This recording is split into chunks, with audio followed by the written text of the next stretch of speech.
গরম ভাতের সাথে যদি থাকে আলু ও টমেটো দিয়ে কই মাছের পাতলা ঝোল, কেমন হয় বলুন তো? আসসালামু আলাইকুম, কেমন আছেন সবাই? হ্যাঁ, আজকে আমি রান্না করব আলু এবং টমেটো দিয়ে কই মাছের পাতলা ঝোল, খুব সাধারণভাবে।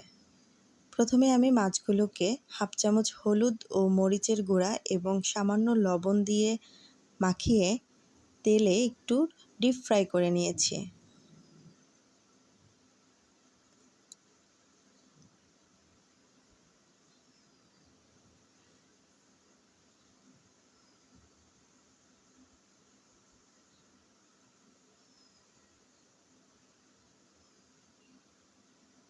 মাছ ভাজা তুলে রেখে ওই একই তেলে আমি হাফ কাপ পেঁয়াজ বাটা, হাফ চামচ আদা ও রসুন বাটা দিয়ে এর মধ্যে টমেটো দিয়ে দিলাম।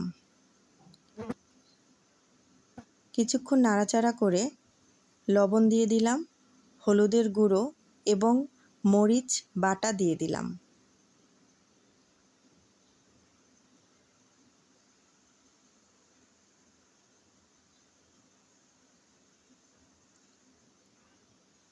এরপর দিয়ে দিলাম আলু, কিছুক্ষণ কষিয়ে নেব।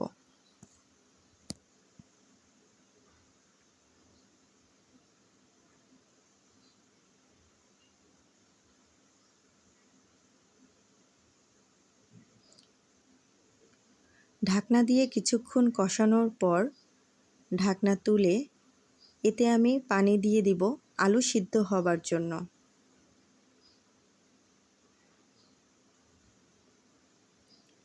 আলু সিদ্ধ হয়ে গেলে এতে আমি মাছগুলো দিয়ে দিব।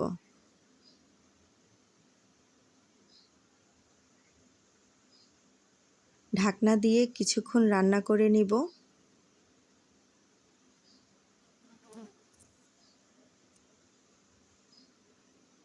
এবং ধনিয়া পাতা কুচি দিয়ে দিব। আমার আলু এবং টমেটো দিয়ে কই মাছের পাতলা ঝোল রান্না হয়ে গেছে।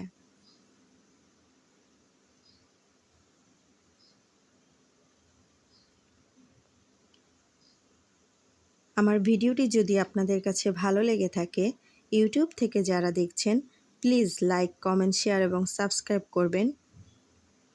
এবং যারা ফেসবুক থেকে দেখছেন তারা অবশ্যই আমার পেজটিকে ফলো করবেন। ধন্যবাদ সবাইকে।